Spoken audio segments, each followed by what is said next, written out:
नमस्कार, आप देख रहे हैं त्रिशूल टाइम्स।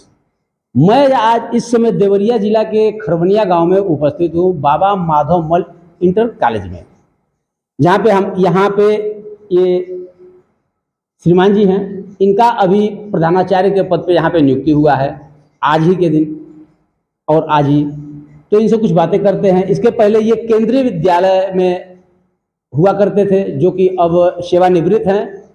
इनसे बातें करते हैं क्या केंद्रीय विद्यालय में जिस तरह की व्यवस्थाएं थी, जिस तरह का तरीके का वहाँ पठन पाठन का व्यवस्था था, क्या आप सेम उसी तरीके का इसको बनाना चाहते हैं, या जैसे नॉर्मल यहाँ की स्कूलें चलती हैं उस तरीके से? अच्छा, अपना परिचय दोबारा बताइए। धन्यवाद सर। मैं रमाकांत, जैसा कि आप जानते हैं, आचार्य डॉक्टर रमाकांत, केंद्रीय विद्यालय से मैं सेवानिवृत्त हूँ और भारत सरकार की मानद उपाधि को कहा जाए, शिक्षा में मुझे भारत सरकार के शिक्षा मंत्री से प्राप्त भी है।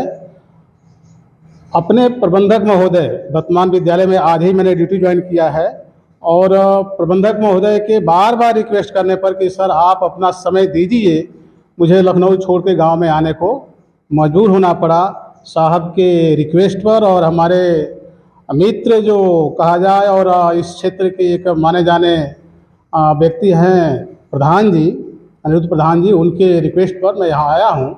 और मैं ये चाहता हूँ कि क्षेत्र की जनता के सहयोग से मैं इस विद्यालय को केंद्रीय विद्यालय के तर्ज पर एक नया रूप देने का प्रयास करूँ, और यही मेरा प्रयास भी है और मैं यही मिशन लेके आया हूँ। मेरा कार्य नहीं है, ये मिशन है, क्योंकि हम लोगों को सिखाया गया है केंद्रीय विद्यालय में कि जो भी कार्य लीजिए उसको अपना मिशन समझ के कीजिए। तो मैं इसे अपना मिशन समझ के कर रहा हूँ, और मैं अपने आज यहाँ पर जितने भी शिक्षक हैं मौजूद, उनसे भी मैंने यही प्रार्थना की है कि आप लोग मेरा सहयोग कीजिए और इसको केंद्रीय विद्यालय के ढांचे के रूप में मैं परिवर्तित करने का पूरा प्रयास करूँगा और करूँगा भी। आने वाले समय में 1 या 2 साल लग सकता है, लेकिन इसका रूप केंद्रीय विद्यालय का होगा। अच्छा, आप केंद्रीय विद्यालय में कब और कितने वर्ष तक आपकी नियुक्ति थी? कब हुई थी आपकी नियुक्ति? मैं केंद्रीय विद्यालय में सर बहुत लास्ट में गया हूँ, लेकिन 97 में गया, और मैं अपनी सर्विस जो है गुवाहाटी से शुरू किया। गुवाहाटी, पश्चिम बंगाल, और उसके बाद लखनऊ, फिर दिल्ली से रिटायर किया हूँ। अच्छा, आप रहने वाले कहाँ के? मैं रहने वाला तो देवरिया जिला का हूँ सर, और देवरिया जिला में एक तहसील है सलेमपुर के एक छोटा सा गाँव है कौंसड़, मैं वहाँ का निवासी हूँ।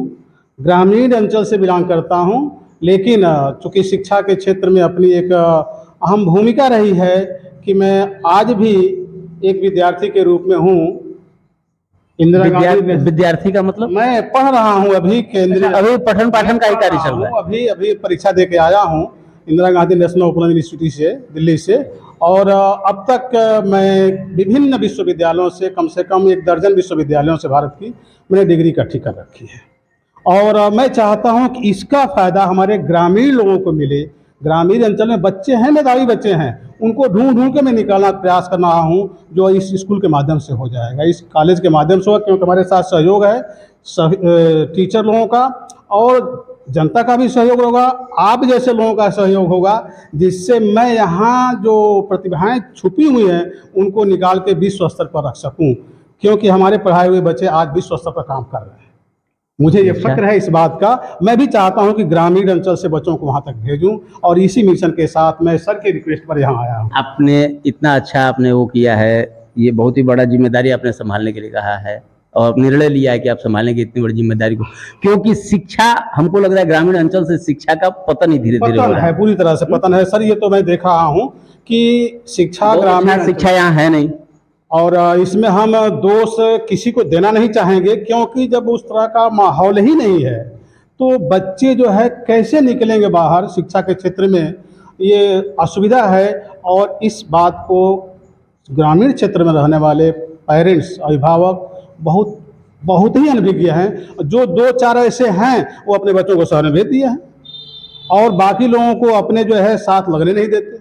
यही कमी है, ये बाकी लोगों को अपने साथ लगने नहीं देते, वो ये कमी है। और इसी कमी को दूर करने के लिए मैं सोच रहा हूँ, और यह सोच के ही बैठा हूँ कि मैं समाज में मैं अगर ज़रूरत पड़ी तो मैं जैसे अपने केंद्रीय विद्यालय में जा कर के पेरेंट्स से कांटेक्ट करता था, हालांकि वहाँ के पेरेंट्स तो बहुत पढ़े लिखे लोग हुआ करते थे, अधिकारी हुआ करते अच्छा, थे। ये स्कूल जो है हिंदी मीडियम से रहेगा कि सीबीएसई पैटर्न से रहेगा? ये सीबीएसई पैटर्न पर इसको मैं ले चलना चाहता हूँ, क्योंकि केंद्रीय विद्यालय जो है सीबीएसई पैटर्न पर है। इसको मैं धीरे धीरे उसी रास्ते पर ले जाऊँगा, केंद्रीय विद्यालय के पैटर्न पर ही ले जाऊँगा। देना है हमको वही रूप कि हमारे बच्चे इस विद्यालय के पढ़े हुए बच्चे जो निकले वो दुनिया के किसी कोने में जाएं, वहाँ अपनी एक पहचान बना लें, जैसे केंद्रीय विद्यालय के बच्चे बनाते हैं। उन्हीं को तो हम ही उन्हें पढ़ाया है ना, वो बनाए हैं, दुनिया में अपना जगह बना रखे हैं। अगर वैसे हम लोग यहाँ पर आज बन जाते हैं तो फिर क्यों नहीं ये बच्चे निकलेंगे। उम्मीद है कि ये बच्चे और भी अच्छा करेंगे, क्योंकि ग्रामीण अंचल में मेधावी बच्चे हैं, उनको अच्छा, अगर कोई जानना चाहे सीबीएसई पैटर्न और हिंदी मीडियम, इन दोनों में अंतर क्या होता है? देखिए ऐसा है, सीबीएसई पैटर्न और हिंदी मीडियम तो हिंदी अलग हो गया, वो सीबीएसई पैटर्न हिंदी मीडियम में, इंग्लिश मीडियम में भी है, दोनों में है। हाँ। और आप उसमें जो है, चूंकि केंद्रीय विद्यालय है तो वो फुल्ली इंग्लिश मीडियम स्कूल है, लेकिन उसमें सुविधा यही है कि बच्चे को जो है आप समझाने की यहाँ बात आती है, आप हिंदी में उसको समझा दीजिए, बस इतनी छूट है तो English medium, fully English medium school है वो।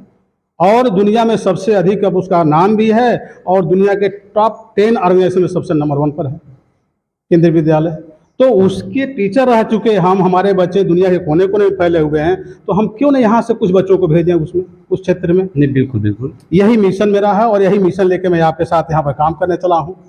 तो आइए थोड़ा अब यहाँ के प्रबंधक जी से बात करते हैं और जानकारी लेते हैं कि आखिर में ये जो स्कूल है कब से इसका नींव पड़ा और कब का ये बना हुआ है स्कूल। ये सर बहुत बहुत धन्यवाद आपका, आपने अपना कीमती समय इस विद्यालय को दे दिया। मैं सर का आभार व्यक्त करता हूं। पहले तो इन्होंने अपना कीमती समय इतने योग्य होते हुए भी इस विद्यालय को दिया, इसके लिए बहुत बहुत इनको मैं धन्यवाद और बधाई देना चाहता हूं। और रह गया सवाल इस विद्यालय का, तो ये विद्यालय आज 1985 में, आज से जुड़े जाए तो कम से कम 35-40 वर्ष हो गए। इस विद्यालय की स्थापना हमारे पिताजी ने किया था, और उस वक्त से आज तक ये विद्यालय मतलब चलता रहा, सब कुछ प्रयासों से सारे कुछ चीज़ें अच्छी से चलती रहीं। इसी बीच ये सर से हमारी एक वार्ता हुई, मुलाकात हो गई, और इन्होंने इनके विचारों को मैंने सुना, और इनके विचारों से मैं इतना प्रभावित हो गया कि ग्रामीण क्षेत्र में भी अगर ऐसे ऐसे लोग, अगर विद्वान लोग अगर इस संस्था को या किसी विद्यालय को संभालें, तो गाँव में भी, ग्रामीण क्षेत्र में भी ऐसे ऐसे विद्यालय और संभलेंगे, और अच्छे से अच्छे बच्चे निकल के और अच्छे यहाँ से निकलेंगे। तो इसलिए हमने सर का एक रिक्वेस्ट, अनुरोध हमने किया, तो सर बिल्कुल तैयार भी हो गए, चूँकि ये बिल्कुल अच्छे व्यक्ति हैं भी, जितनी भी सराहना की जाए कम है। और इन्होंने कहा कि ठीक है सर, हम विद्यालय को बिल्कुल अपने मेहनत से, लगन से इस विद्यालय को एक अच्छी से अच्छी व्यवस्था के रूप में संचालित करने का प्रयास करेंगे। तो आप लोग जुड़े रहिए हमारे त्रिशूल टाइम्स से। नमस्कार।